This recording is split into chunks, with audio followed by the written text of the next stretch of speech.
Bueno, muy buenas tardes para todos y también un saludo especial para usted que nos está viendo, nos está escuchando allí en internet. Que el Señor bendiga su vida, que el Señor bendiga su hogar, que el Señor hable a su corazón. Si usted es una persona que todavía no puede decir con certeza que conoce a Dios, yo quiero que usted escuche atentamente esta conferencia. Hoy estamos hablando de cómo conocer a Dios. Y yo quiero hacerte la pregunta a ti, cristiano, que ya llevas tanto tiempo escuchando y conociendo. ¿Tú qué le dices a una persona si te dice cómo puedo yo conocer a Dios? Se te acerca alguien con hambre, desesperado, angustiado, alguien que está buscando a Dios y te dice, dígame por favor, usted sabe cómo puedo yo conocer a Dios. ¿Qué le podrías tú responder a esa persona? ¿Qué le dirías? Vaya a mi iglesia, busque a mi pastor que es el más ungido, o qué sé yo. ¿O le dirías lo que hay que decirle realmente a las personas? Bueno, por eso quiero hablar de esto, de cómo conocer a Dios, porque el sábado pasado hablamos ¿de qué fue? Se me olvidó, ¿de qué fue que hablamos el sábado pasado? ¿De qué sería que hablara el sábado pasado? ¿Ah? ¿Cuál es el propósito de la vida? El propósito de la vida. De eso hablamos el sábado pasado. Pero si ven, 8 días y a uno ya se le pasó. Por eso vuelva a YouTube, vuelva a las conferencias, vuelva y oiga, vuelva y aprenda, porque uno con una sola vez no capta nada realmente. Así que, ¿cómo conocer a Dios? Estábamos hablando el sábado pasado del propósito de la vida, ¿cierto? Y dijimos que el propósito de la vida es conocer a Dios, que básicamente Dios nos colocó en este planeta Tierra, que básicamente Dios creó al hombre a su imagen y semejanza y lo colocó en el planeta Tierra para que lo conozcamos, para que tengamos una comunión personal con Él, para que crezcamos en el conocimiento y el entendimiento de quién es Dios, de cómo es Dios, y que para que teniendo esa comunión personal con Él, entonces podamos realmente disfrutar de Dios y Él disfrutar de la comunión con nosotros. Ese es el propósito de la vida, conocer a Dios. Pero la pregunta también puede ser, bueno, ¿y cómo conocer a Dios? Para ustedes ya esa pregunta está respondida. Usted ya conoce a Dios, conoce a Cristo. Usted tiene a Cristo en su corazón. Usted ya es salvo, está seguro. Usted tiene el Espíritu Santo morando en usted.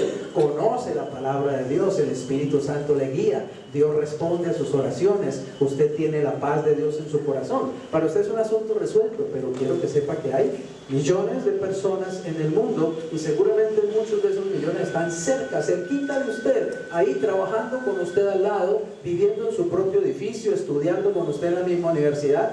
Millones que no tienen respuesta a esa pregunta y que posiblemente están experimentando un tremendo vacío en sus corazones, un vacío existencial, el vacío de Dios. Y se preguntan, ¿cómo conocer a Dios? ¿Cómo es que uno puede conocer a Dios si es que lo hay? Y si lo hay, ¿cómo puedo yo realmente conocerlo? Así que es importante poder respondernos esa pregunta y poder respondérsela a las personas también. La verdad es que no podemos conocer a Dios a menos que tengamos una sencilla concepción ¿de qué? De su revelación. Por apartarte de esa revelación de Dios, es que los hombres han buscado a tientas a Dios en vano. Mire, quiero decirle, la Biblia no es un libro de religión, la Biblia es una revelación, es un libro de revelación, es un libro donde Dios se está revelando al hombre, le está dando sus palabras. La Biblia es un libro donde Dios le está enseñando al hombre, aún inclusive cómo es su principio, ¿cierto? Donde Dios le está enseñando al hombre cómo fue que Él comenzó, cómo fue que lo creó, cómo fue que hizo la tierra, los cielos, etc. E inclusive le está enseñando también en Apocalipsis cómo es que van a terminar las cosas. La Biblia es un libro donde Dios está expresando sus pensamientos, donde Dios está expresando sus emociones, donde Dios está dando a conocer. La Biblia es un libro de revelación. Y el cristianismo no es una religión, el cristianismo es una revelación. Es la revelación de Dios a través de su Hijo Jesucristo para el mundo entero. Así que Dios realmente ha revelado al ser humano quién es Él, qué quiere, qué no quiere, qué le agrada, qué no le agrada, qué planes Él tiene para los seres humanos. Pero el hombre, como siempre, en su ceguera, en su terquedad, en su egoísmo, en su necedad, no acepta esa revelación, sino que quiere buscarse por sí mismo una revelación, e inventarse una. Está en la Biblia, miles de páginas inspiradas por Dios para revelarle al hombre quién es Él, y el hombre ignora la Biblia y se agarra a buscar a Dios en los árboles, a buscar a Dios en las estrellas, a buscar a Dios en la mitología, a buscar a Dios en la religión 1, la religión 2, la religión 3, la religión 50, la religión 5000. ¿Me hago entender? El hombre no ha aceptado esa revelación de Dios y ha buscado ciegamente y a tientas, ha buscado a Dios porque no quiere recibir la luz de Dios. Cristo mismo dijo que Él vino a este mundo, que Él es la luz que ilumina este mundo, pero que este mundo amó más las tinieblas que a Él, que es la luz realmente. A los suyos vino y los suyos no le recibieron. Ese es el pecado del corazón del hombre. Es lo que lleva al hombre a rechazar a Dios. El hombre no quiere oír a Dios. Él quiere darse sus propias explicaciones. Él quiere investigar las cosas por sí mismo. Él quiere encontrar a Dios, pero a su manera. Y uno escucha a mucha gente, ¿cierto? Yo creo en Dios, pero a mi manera. No sirve tu manera para nada. La única manera que sirve es lo que Dios ha revelado acerca de Él mismo.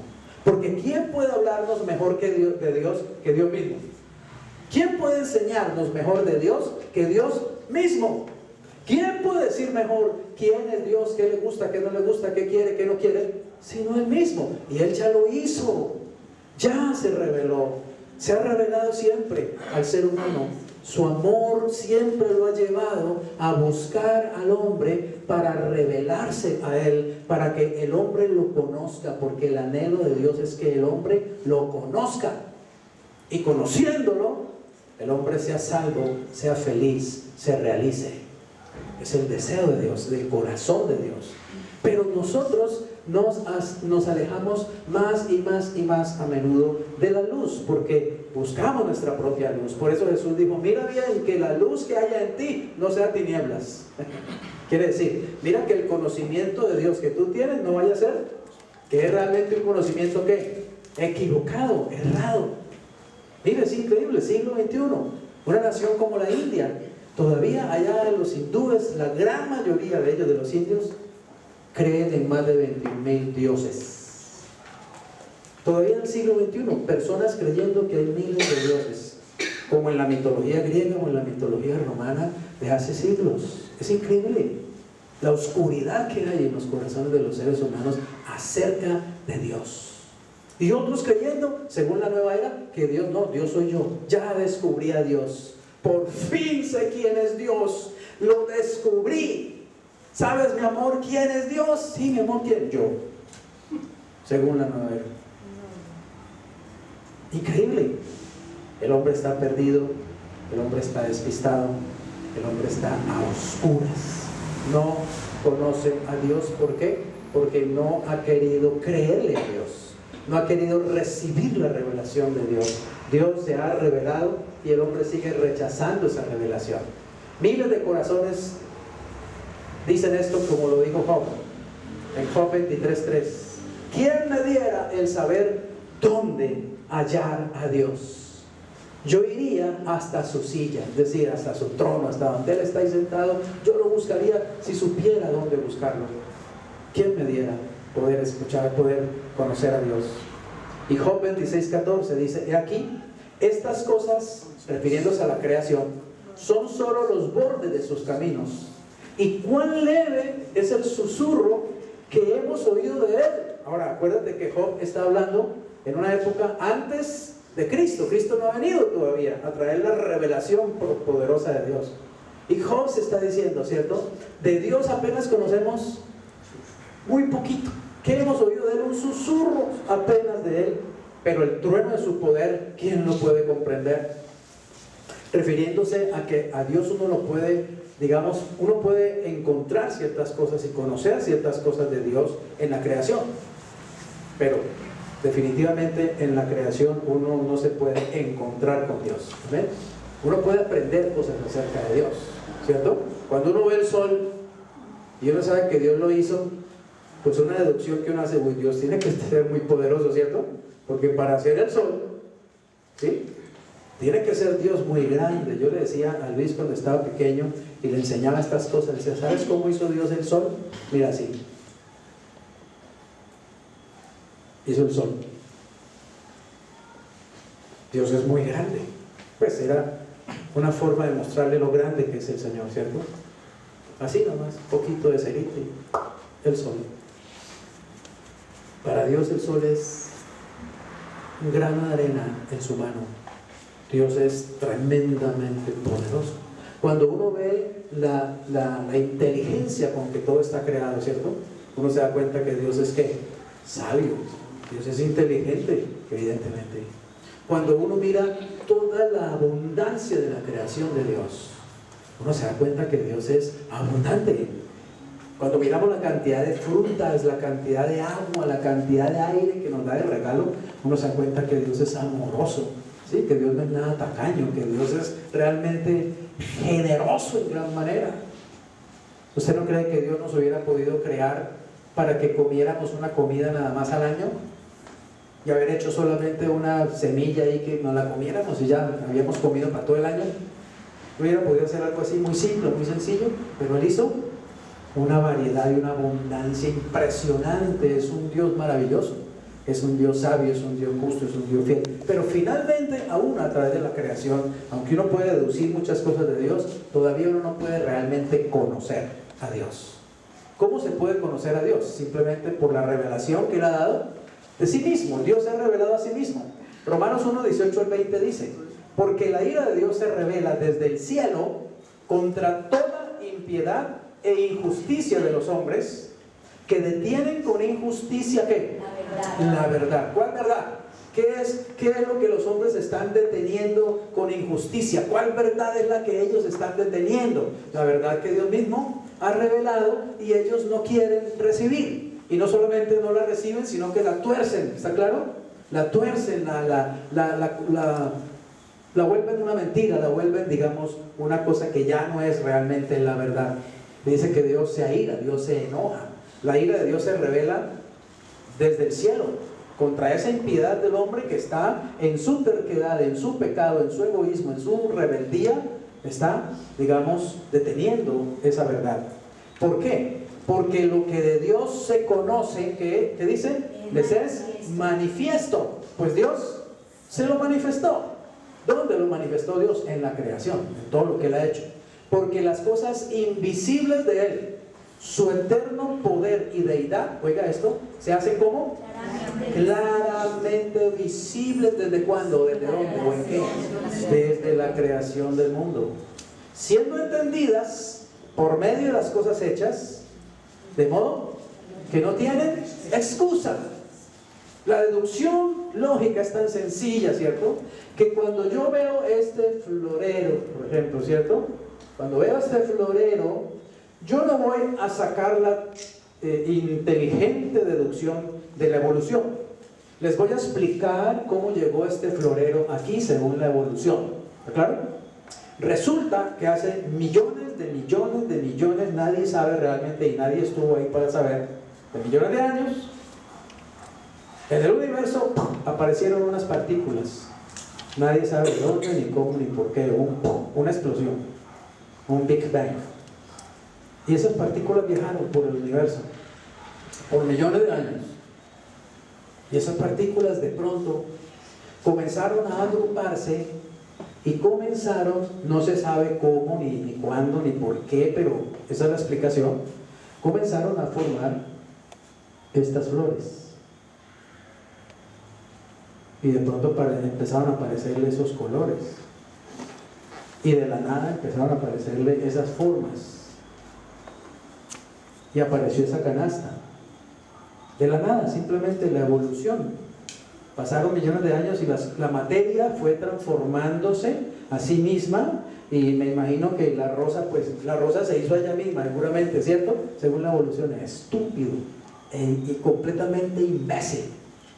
Eso es para un tarado, esa explicación. ¿Usted me creería de esa explicación? ¿De que así llegó ese florero allí? ¿Cuál es la deducción lógica? Que ese florero lo hizo una persona inteligente, simplemente. Que hubo una inteligencia, hubo una mente inteligente. ¿Está claro? Que la diseñó, definió sus colores, definió sus formas, definió la organización que le puso. Es muy sencillo. Cuando yo veo una silla, yo sé que detrás de esa silla hay un carpintero que la hizo. Hay un hombre inteligente que se llama un carpintero. Yo no voy a deducir que esa silla se hizo a sí misma. Así que lo que está diciendo Romanos, ¿cierto?, es que Dios quiso revelarse al hombre cuando hizo toda la creación. Que cualquier persona que llega a este planeta y tiene 2 dedos de frente y empieza a ver la maravilla de la creación, simplemente va a deducir: esto fue creado, por lo tanto tiene que haber un creador. Y eso entonces le lleva a preguntarse: ¿quién es ese creador? ¿Cómo puedo conocerlo? ¿Cómo puedo yo hablar con él? ¿Cómo puedo yo relacionarme con él? Ese es, digamos, el mensaje de la creación. Pero decimos que no es suficiente para conocer a Dios. Realmente Dios se reveló en la persona de su Hijo Jesucristo. Dios se ha revelado en la creación, pero no es suficiente la revelación en la creación. Se necesita una revelación mucho más poderosa. Se necesitaba que Él mismo viniera en la persona de su Hijo Jesucristo para poder entregar esa revelación a los seres humanos como lo hizo Jesús. Así que la mayor revelación de Dios al hombre es su Hijo Jesucristo. De tal manera amó Dios al mundo que ha dado a su Hijo unigénito. Lo ha dado a su Hijo unigénito para que todo aquel que en Él cree, o sea, todo aquel que entre en comunión con Él, en relación con Él, todo aquel que lo conozca, no se pierda. Ya no ande en tinieblas, ya no ande dando tumbos, ya no ande despistado, ya no ande ciego. No se pierdan y aún no se vaya al infierno, sino que reciban de parte de Dios la vida eterna. Amén. Esa es la revelación de Dios a través de Jesucristo. Y todos conocemos que hay un pasaje en la Biblia, esto está en Juan 14, versículos 8 y 9, un momento en que uno de sus discípulos se acerca a Jesús y le hace esta pregunta. Le dice Felipe: Señor, muéstranos el Padre. Muéstranos el Padre. ¿Por qué? Porque Jesús todo el tiempo estaba hablando ¿de quién? De su Padre, mi Padre, mi Padre, mi Padre. Y ellos andaban con Jesús todo el tiempo. Y ellos veían que Él se retiraba, ¿cierto?, temprano en la mañana al desierto y oraba y estaba en comunión con su Padre. Y Él buscaba permanentemente comunión con su Padre. Ellos veían que Él tenía una relación muy íntima con Dios, a quien llamaba su Padre. Y tanto les hablaba del Padre, del Padre, del Padre, que Felipe no se aguanta un día y le dice: Señor, ¿por qué no nos lo muestras? O sea, queremos verlo, déjanos ver a tu Padre, cómo es Él, ¿sí? Nosotros queremos saber cómo es tu Padre. Tú nos has hablado constantemente de Él, pero nos gustaría verlo. Muéstranos el Padre y nos basta. Jesús le dijo: tanto tiempo hace que estoy con ustedes. ¿Y qué? Y no me has conocido, Felipe. El que me ha visto a mí ha visto al Padre. ¿Cómo pues tú dices: muéstranos el Padre?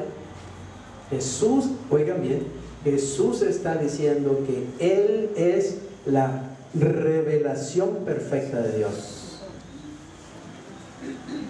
Déjeme decirle una cosa: para uno ser la revelación perfecta de Dios, uno tiene que ser como Dios.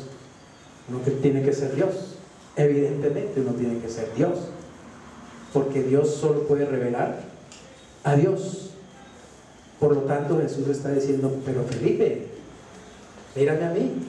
Cuando tú me ves a mí, estás viendo a mi Padre, estás conociendo a mi Padre, estás sabiendo cómo es Dios, quién es Dios. En el carácter de Jesucristo está revelada la persona de Dios. Cuando uno mira a Cristo, uno está viendo a Dios. No me refiero al aspecto físico, sino a su carácter.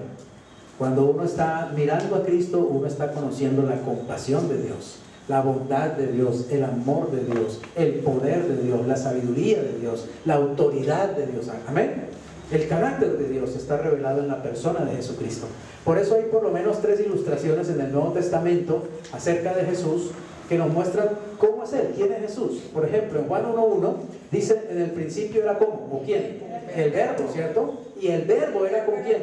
Con Dios, y el verbo era Dios. Jesucristo estuvo siempre con el Padre, pero Jesucristo es el verbo, es decir, Jesucristo es la palabra de Dios. Si alguna vez Dios quiso hablarle a los seres humanos, la mejor forma como Dios lo ha hecho es a través de Jesucristo. Mire, yo le estoy hablando a usted a través de este micrófono, ¿cierto? Mis pensamientos y mis palabras están llegando a usted a través de este micrófono. Jesucristo es ese micrófono. Jesucristo es la voz de Dios, es la palabra de Dios. Jesucristo vino a este mundo para que pudiéramos escuchar directamente a Dios hablar. Él es el verbo, la palabra. El verbo se hizo carne y habitó en medio de nosotros. Jesús es la Biblia encuadernada en piel, realmente, la palabra viva de Dios. Él es el verbo. Pero también dice la Escritura en Colosenses 1:15, Él es la imagen del Dios invisible, el primogénito de toda creación. En estos días fui a acompañar a mi hijo al oftalmólogo porque tiene un problemita ahí en un ojo de una infección, y entonces fuimos al consultorio del oftalmólogo, y él nos mira y nos dice: uy, pero ustedes sí son igualitos, ¿no? La gente nos ve igualitos, a mi hijo y a mí. Yo me veo muy distinto de él y él se ve muy distinto de él, pero la gente lo ve a uno: uy, igualito, usted es el papá, no puede negarlo, ¿cierto? Y él usa una expresión: es la viva imagen suya. ¿Han oído eso? Sí. Es la viva imagen del papá. Jesús es la imagen viva del Padre. Amén. Dios es invisible, nadie le ha visto, pero el que ha visto a Cristo ha visto a Dios, porque Él es la imagen invisible. Él es la imagen del Dios invisible. Así que ver a Cristo es ver a Dios. Conocer a Cristo es conocer a Dios. Entonces la respuesta es muy sencilla. ¿Cómo puedo conocer a Dios? Conociendo a Cristo. Así de sencillo. Pero esa revelación la han aceptado los seres humanos en todo el planeta. No. Otros prefieren seguir a Mahoma, otros prefieren seguir a Buda, otros prefieren seguir a Zoroastro, otros prefieren seguir a Tao, otros prefieren seguir a José Luis de Jesús Miranda, que decía que era Jesucristo. Ya murió el pobre hombre, ¿cierto? Otros prefieren seguir a un brujo, a una bruja, a un encantador, a una divina, a un hechicero, a un charlatán. Otros prefieren adorar al dios Maradona, ¿no? Usted sabe que Maradona tiene iglesia en Argentina y tiene templo, y adoran las imágenes de Maradona y todas las cosas. Se llama la iglesia maradoniana y le dicen Dios, y las personas se inclinan. Usted sabe que a Chávez le llaman Dios en Venezuela, ¿cierto? Y cambiaron, los chavistas cambiaron el Padre Nuestro y dicen: oh Chávez nuestro que estás en los cielos. Y oran así, están los videos, ¿sí? Y le piden a Chávez y oran a Chávez y todo el cuento. Han endiosado a Chávez, como otros endiosaron a María, la madre del Señor. Es la madre del Señor, pero no es Dios. Y el catolicismo lo puso allá arriba como Dios, la reina de los cielos, ¿cierto? Y le dan adoración como a una diosa pagana, realmente. Y enseñan mentiras: que María escucha oraciones, que María hace milagros, que María responde peticiones. Pura mentira. Que María es la intercesora, que María es la mediadora. Mejor dicho, María es Jesucristo, al lado de ella es un pobre bebé en pañales, ¿sí? Mentiras. El hombre endiosa, crea sus propios dioses y se engaña a sí mismo, realmente. Pero el único Dios verdadero se ha revelado en el único que se puede revelar: su Hijo Jesucristo. No hay otro. Jesús mismo lo dijo: yo soy el camino, yo soy la verdad, yo soy la vida. Nadie va al Padre, nadie va al Padre. Y eso incluye a los budistas, a los musulmanes, a los judíos, a los taoístas, a los maradonianos y cualquier otro. A todas las personas en el mundo, dijo Cristo. Nadie va al Padre si no es por mí. No hay dos caminos para llegar a Dios, ni 3, ni 4, ni 20. Hay un solo camino. Si yo acepto esa revelación, yo puedo conectarme con Dios. Si yo no acepto esa revelación, seguiré andando en tinieblas. Aunque reciba conocimiento y teorías de este mundo, ese conocimiento nunca será luz. Ese conocimiento siempre será tinieblas. Y aunque me parezca que estoy en la verdad, estaré realmente perdido por la eternidad. Porque si no recibo a Cristo, sin Cristo estoy perdido. Sin Él no hay salvación. Sin Él no hay perdón de pecados. Sin Él no hay justificación. Sin Él no hay cielo. Sin Él no hay contacto verdadero con Dios. Hebreos 1, 2 al 3, oiga lo que dice. En estos postreros días, Dios, en estos postreros días, o sea, de Cristo para acá, Dios nos ha hablado por el Hijo, a quien constituyó heredero ¿de qué? De todo. Y por quien asimismo hizo el universo. O sea que Cristo es también el co-creador de todo el universo junto con su Padre. El cual, o sea Jesucristo, siendo ¿qué? El resplandor de su gloria. Y la imagen misma, oigan, la imagen misma de su sustancia. Quiere decir que Jesucristo es de la misma sustancia de Dios.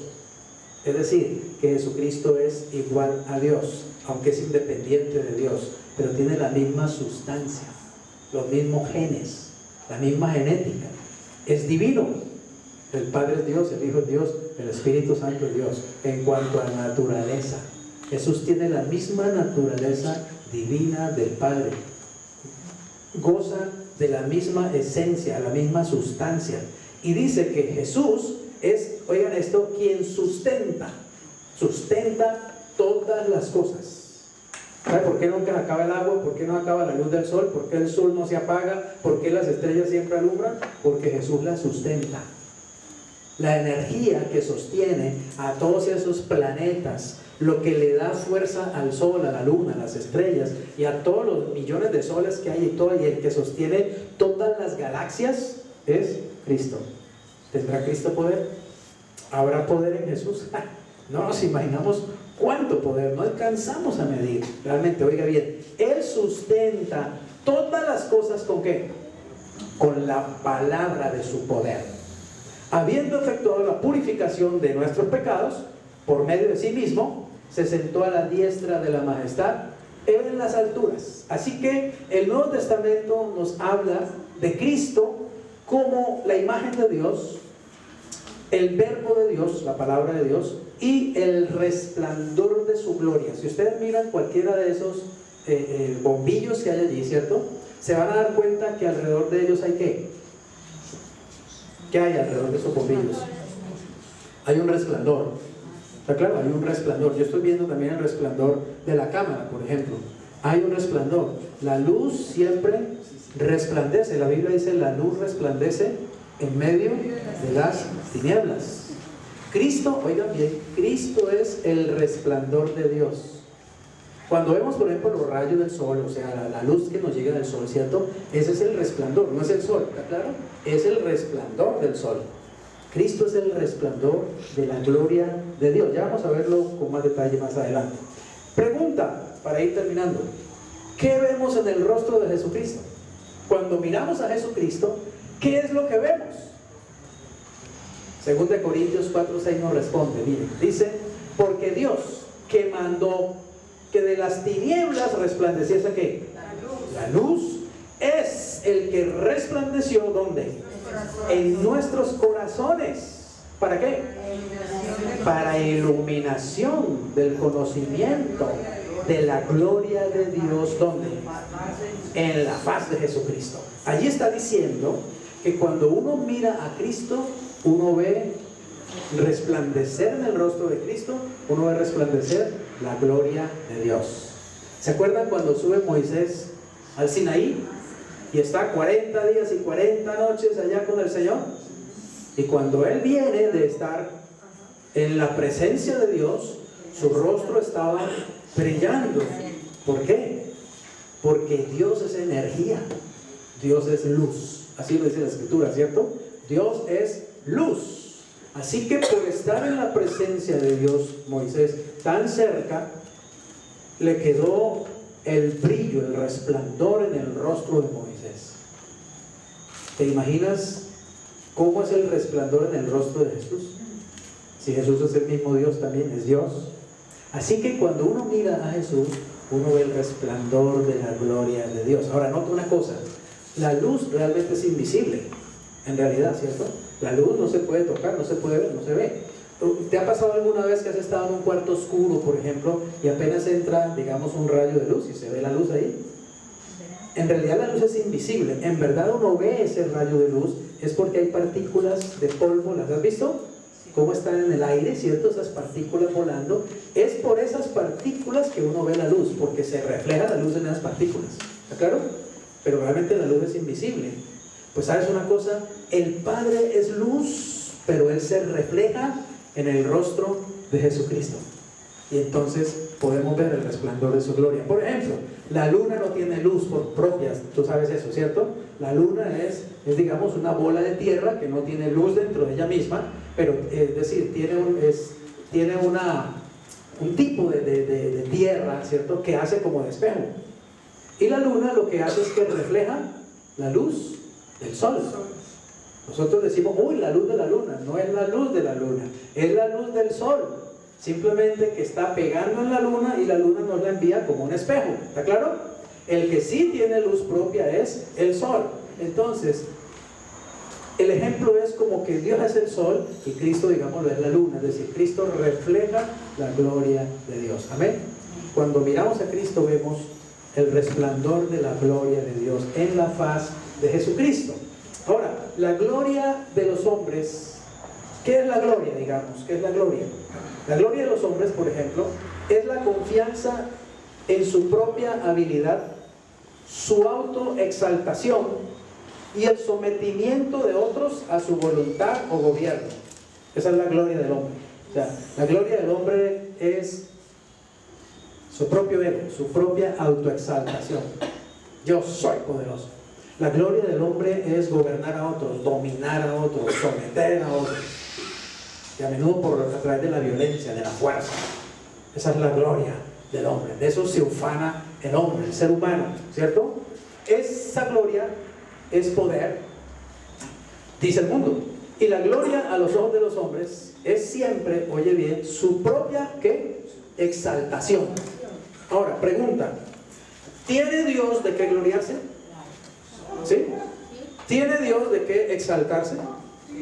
¿Tiene Jesucristo de qué, digamos, pues, qué sé yo, engrandecerse, ¿cierto? Agrandarse? Sí, pero ¿sabes? Con Dios es completamente contrario al hombre. Es decir, la gloria del hombre es lo que él puede, ¿sí?, mostrar del mismo, inclusive a veces hasta sobredimensionarlo. Pero la gloria de Dios, Dios funciona completamente distinto al hombre.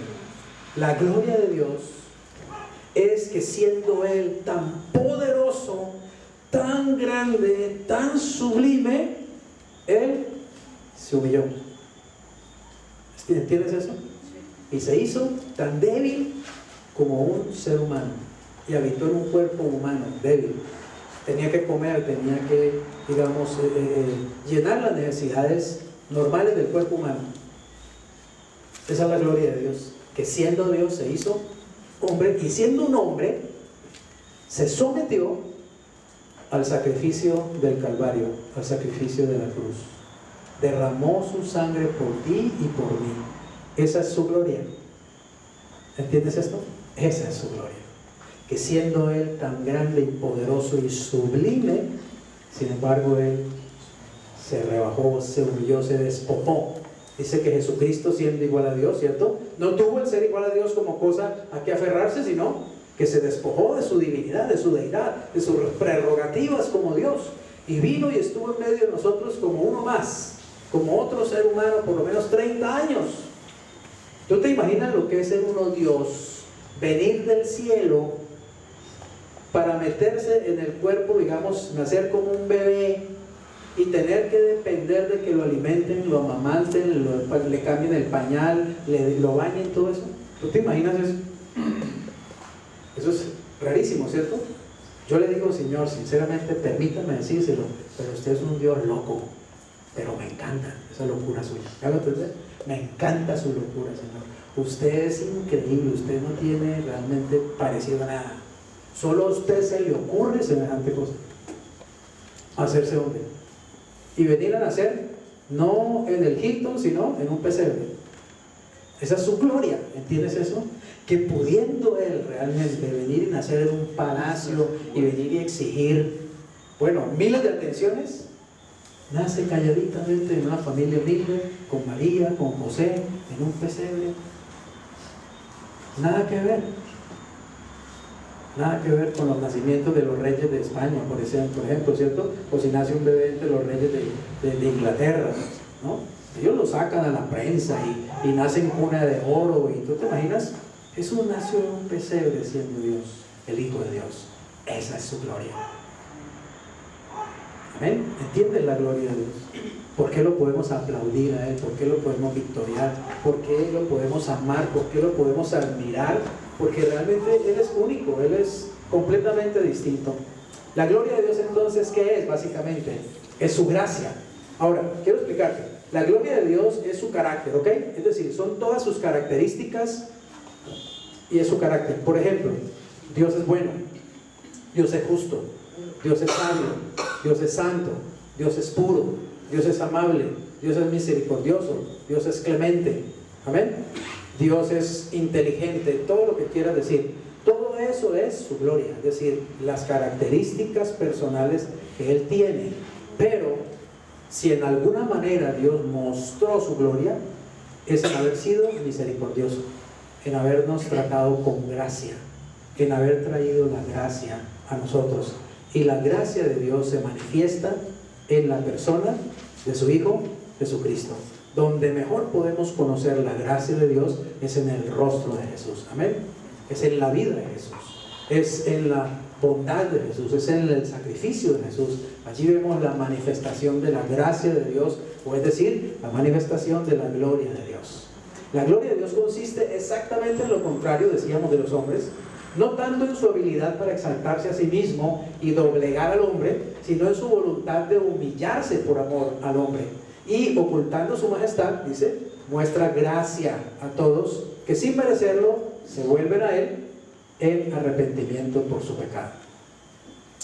Dios se goza en perdonar, Dios se goza en salvar, Dios se goza en sanar. Él no se goza en destruir, Él no se goza en echar los seres humanos al infierno. Los va a echar al infierno, pero créeme que Él no va a estar sonriendo cuando lo haga. Más bien creo que va a estar llorando, pero lo tiene que hacer, está claro, lo va a hacer, porque Él va a cumplir su palabra con los que lo rechazaron a Él. Pero Él se goza en bendecir, Él se goza en sanar, Él se goza en dar, Él se goza en abundar, Él se goza en hacer misericordia. Sin embargo, a veces tenemos imágenes engañosas acerca de Dios, es decir, tenemos imágenes distorsionadas. Pensamos que Él es una especie de capataz, con un perrero a toda hora. Pensamos que Él es un Dios que solamente está exigiendo que trabajemos y trabajemos y trabajemos para Él, y que ni siquiera descansemos un momento o no nos podamos divertir, ¿cierto? Algunos ya inventaron, en algunas iglesias ya inventaron el 11º mandamiento: no te divertirás, ¿sí? Entonces enseñan un Dios ahí que es un militar, y tú tienes que estar todo el tiempo evangelizando o discipulando, o todo el tiempo tienes que estar de rodillas leyendo la Biblia. Tú no puedes salir a ninguna parte, no puedes ir a un paseo, no puedes ir a cine, no puedes tener un carro bonito, porque todo eso es vanidad, todo eso es del mundo, todo eso es del diablo, todo eso es malo. Eso no es el Dios de la Biblia. Dios quiere que tú seas feliz, Dios quiere que tú prosperes, Dios quiere que tú seas sano, Dios quiere que tú disfrutes de las mejores cosas y de las cosas sanas que puede ofrecer este mundo.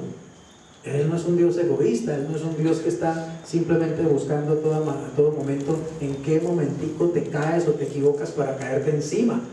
Es un Dios clemente. Mira la experiencia precisamente de Moisés. En Éxodo 33, 18, 19 narra parte de una experiencia que tuvo Moisés, la puedes leer en el capítulo 33 de Éxodo. Resulta que Moisés habla con Dios, tú sabes, ¿cierto?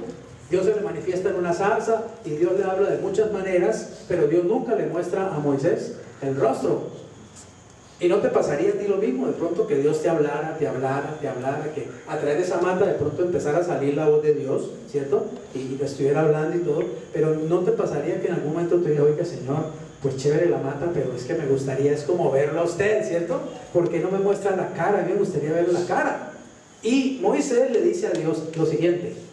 Él entonces dijo, te ruego que me muestres ¿qué? Tu gloria. Y Dios le respondió, yo haré pasar ¿qué?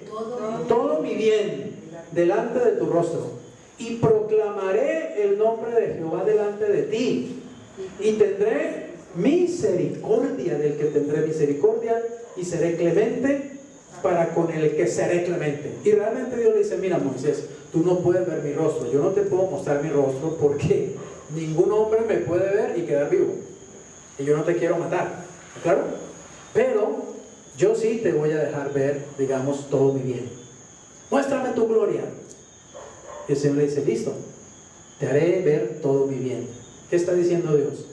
Mi gloria es mi bondad, todas mis bondades. Te voy a dejar ver lo bueno que yo soy. Te voy a dejar ver lo misericordioso que yo soy. Dios podía decirle, te voy a mostrar que mi poder. ¿Está claro, cierto? Y te voy a meter ahí en la hendidura de la peña y esa peña va a temblar y van a caer rayos terribles y tú te vas a sentir como una cucaracha queriendo meterse en esa grieta porque, ¿no? Su gloria que es, te voy a mostrar lo bueno que soy. Mi bondad es lo que te va a mostrar, mi misericordia. Porque yo soy un Dios que tiene misericordia del que quiera tener yo misericordia. Y soy clemente con el que yo quiera ser clemente. Por ejemplo, miren, ¿por qué Dios puede llevar al cielo a un asesino y adúltero como David, el rey David? Asesino y adúltero. ¿Está en el infierno? No, está en el cielo. ¿Por qué está en el cielo David?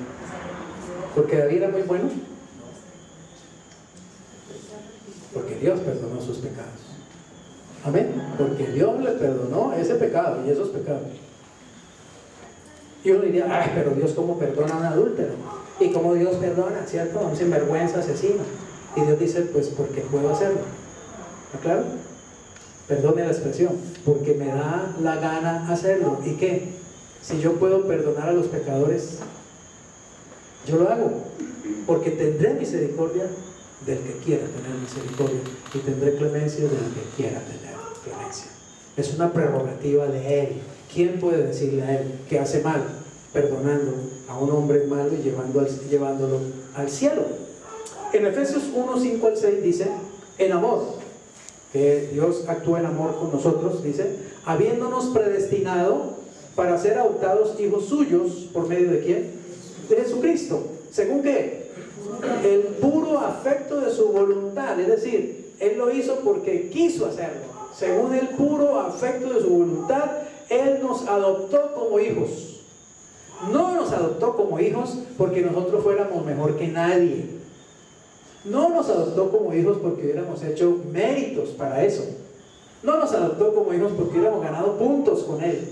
Nos adoptó como hijos porque Él decidió adoptarnos como hijos suyos. Fue el puro afecto de su voluntad. Y ahora dice, ¿para qué? Para alabanza ¿de qué? De la gloria de su gracia. ¿Qué es lo que quiere Dios? Que cuando yo me dé cuenta, oiga bien, que yo no merecía que Él me ame, que yo no merecía que Él me perdone, que yo no merecía que Él me salve, que yo no merecía que Él me lleve al cielo y sin embargo lo hace, entonces ¿yo qué haga? Lo adore, le dé las gracias, lo alabe, lo bendiga, ¿está claro? Y decida vivir para Él simplemente por gratitud. Amén. No por miedo, no por obligación, no porque Él va a andar con un perrero para descargármelo encima en todo tiempo. Pero obviamente entonces, ¿cierto? Por gratitud, por amor a Él, por respuesta a esa gracia, yo también quiero agradarlo. Y entonces me esforzaré para vivir en santidad, me esforzaré para vivir en limpieza. No voy a vivir una vida descuidada simplemente. Como todo me lo dieron de regalo, pues chévere. No, al contrario. Por amor a Él, por honrarlo a Él, por darle la gloria a Él, voy a vivir en santidad. Voy a vivir en limpieza. Voy a vivir honrándolo y glorificándolo con lo mejor, con toda mi alma, con todas mis fuerzas, con todo mi corazón, con toda mi mente. No por el miedo de que Él me pueda meter al infierno, porque ya no lo va a hacer, porque ya me salvó, y la salvación jamás se pierde, nunca se pierde, aunque muchos enseñen lo contrario. No se pierde. Lo sirvo no por miedo, lo sirvo por amor, porque la gloria de su gracia la he visto en el rostro de Jesús, porque por medio de Jesús Él me salvó, me perdonó, me limpió, me lavó, me compró, me aceptó, me adoptó. ¿Entiendes eso? Entonces, cuando yo veo ese rostro misericordioso de Cristo, ese rostro que me sonríe en amor y en gracia, yo lo único que quiero es estar de rodillas a sus pies, amándolo y sirviéndolo y adorándolo y buscando no avergonzarlo de ninguna manera, con ningún aspecto de mi vida, buscando vivir en limpieza y santidad. Créame, me duele tanto lo que veo hoy en la iglesia de Cristo, tanto desorden, tanta inmundicia, tanto relajo, tanto degenero. ¿Cómo se pisotea a Jesús? ¿Cómo realmente se desprecia a Jesús? Ayer vi un video en Perú, las noticias en Perú. Entonces aparecía un hombre que la policía lo estaba sacando allá de un hueco en una casa, y decían: por fin atraparon al pastor que la policía estaba buscando. Estaba escondido en el hueco de la bomba de la piscina, ¿sí? Vivía en una mansión de lujo de $5 millones, con piscina y todo, y se había escondido allá porque lo estaban buscando, porque se ha robado más o menos unos 14 bienes raíces con trampa. Y dice, este pastor tenía toda una organización de políticos, de abogados, de contadores y todo esto, ¿cierto? Que a través de una serie de trampas y de cosas falsificaban los documentos, las firmas, los sellos, todas las cosas, y se apoderaban de casas. El tipo tenía 14 casas a su favor, ¿sí? De él, pues, usufructándolas, y vivía en una de $5 millones. Ya lo cogieron preso porque ya habían cogido preso a un político allá en Perú. Le comprobaron toda esa corrupción, y el tipo pues prendió el ventilador, ¿cierto? Y ahí cayó el honorable pastor. Deshonra para Cristo, ¿está claro? Deshonra para Jesús. Ahí vi videos de él, muestran videos de él, pues para mostrar que sí es un pastor y que tiene una iglesia, ¿sí? Y era chistoso porque nadie le cae, pues todo era empujarlos, pues. ¿Cuál unción va a tener ese tipo? ¿Qué unción va a tener? Pero son charlatanes, son mentirosos, son engañadores. Al siguiente, ¿cómo se llama? El video. Otra noticia, creo que en El Salvador o por allá en Guatemala, la esposa de un pastor hablando: señora, y cuéntenos qué pasó. No, es que mi esposo le habían dado una plata para hacer unas cosas, y él se gastó esa plata, y entonces él andaba muy angustiado tratando de pagarla, y él quería pagarla, pero lo estaban presionando demasiado, y por eso se fue al puente y se tiró y se suicidó. El pastor que se suicida, noticia, ¿sí? Entonces yo digo, ¿qué está pasando en la iglesia de Jesucristo? Esos son los pastores de la iglesia de Jesucristo. ¿Qué se puede esperar entonces de los feligreses? ¿Está claro? Pero cuando uno entiende la gracia, la verdadera gracia que me salvó, uno vive en santidad. No hay otra manera de vivir sino en santidad, si uno ha entendido. Si uno no entiende, uno se pone de rogar a Jesús, como lo hace esta iglesia en estos tiempos. Una iglesia que está en apostasía porque no ha entendido realmente, no ha visto la gloria de Dios en la faz de Jesucristo. Para gloria de su gracia, con la cual nos hizo ¿qué? Aceptos en el amado. Él nos aceptó por su gracia. ¿Cómo conocer a Dios entonces? Simplemente conociendo a Cristo. ¿Cómo conocer a Cristo? Ustedes ya lo saben, ¿cierto?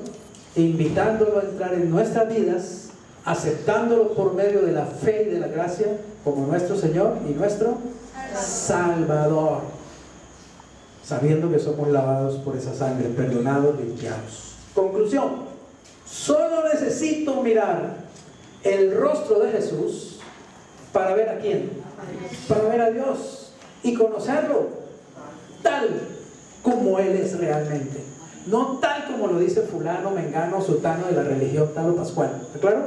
No tal como lo dice aquel teólogo o aquel ateo, no tal como decía mi abuela o a mí se me dio la gana creer, tal como Él es.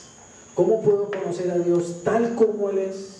La única forma es mirando al rostro de Jesucristo y teniendo una comunión diaria y permanente con Jesús, que me lleve a amarlo, a conocerlo, a honrarlo, a servirlo. Pongámonos en pie y hagamos esta sencilla declaración.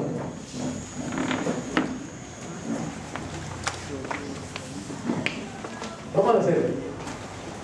Vamos a decirlo, y así se lo tenemos que decir a los demás. Solo necesito mirar el rostro de Jesús para ver a Dios y conocerlo tal como Él es realmente. Solo necesito mirar el rostro de Jesús para ver a Dios y conocerlo tal como Él es realmente. Señor, gracias porque ya hemos podido mirar tu rostro, Jesús, y te estamos viendo en este momento, Jesús, por medio de la fe. Gracias que podemos verte. Gracias, Jesús, que te has revelado a nosotros por el Espíritu Santo y por tu palabra poderosa, Señor. Y hoy te conocemos y te estamos conociendo. Señor, no queremos dejar de conocerte. Queremos conocerte mucho más durante este año 2018. Y no solamente conocerte, Señor, sino ayudar a otros a que también te puedan conocer, hablándoles acerca de tu gran amor, presentándoles a Jesucristo, comunicándoles acerca de tu gracia.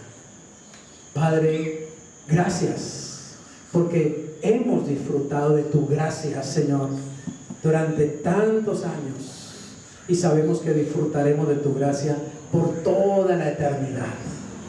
Gracias por darnos en Jesucristo vida eterna, salvación.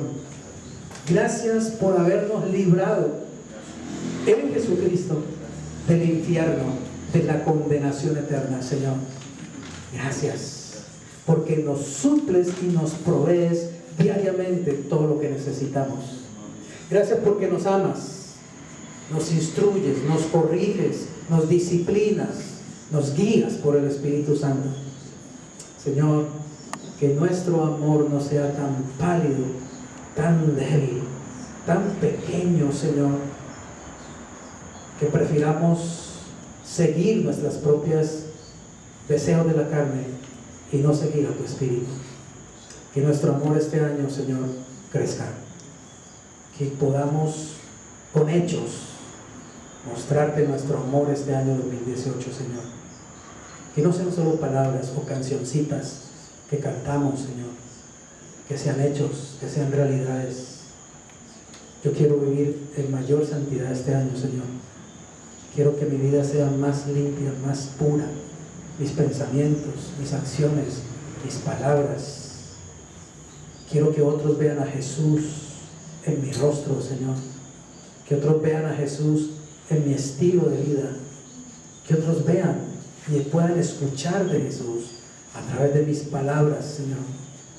Que otros puedan ver a Jesús a través de mi ejemplo. Perdónanos, Señor. Perdona a tu iglesia porque está en apostasía, Señor. Perdona tanta vergüenza, tanta inmundicia, tanto engaño, tanto falso maestro, falso pastor, falso profeta, Señor. que enloda tu precioso nombre y tu palabra. Perdónanos, Señor. Perdónanos como iglesia, porque no hemos hecho lo que tenemos que hacer, Señor. Perdónanos porque no nos hemos humillado suficientemente, porque no hemos buscado tu rostro como tú nos has pedido que lo hagamos, porque no nos hemos arrepentido de nuestros malos caminos, Señor. Perdónanos porque te hemos desobedecido, Señor, porque a lo malo hemos llamado bueno y a lo bueno hemos llamado malo. Perdónanos porque hemos permitido que otros te menosprecien a través de nuestra mala conducta, Señor. Perdónanos porque no hemos reflejado tu gloria, Señor Jesús, aunque estás viviendo dentro de nosotros. Muchas veces lo que solo hemos mostrado es oscuridad y tinieblas y pecado, Señor, en lugar de mostrar tu luz. Perdónanos, Señor. Límpianos, por favor. Capacítanos por el Espíritu Santo. Por favor, levanta pastores conforme a tu corazón, Señor, no charlatanes que solo están buscando dinero. Por favor, Padre, levanta verdaderos pastores, verdaderos maestros, verdaderos profetas, verdaderos evangelistas, verdaderos apóstoles, Señor, para estos últimos tiempos, porque millones se pierden sin Cristo, sin conocer a Dios. Danos la gracia de conocerte más en Cristo Jesús. Amén. Amén.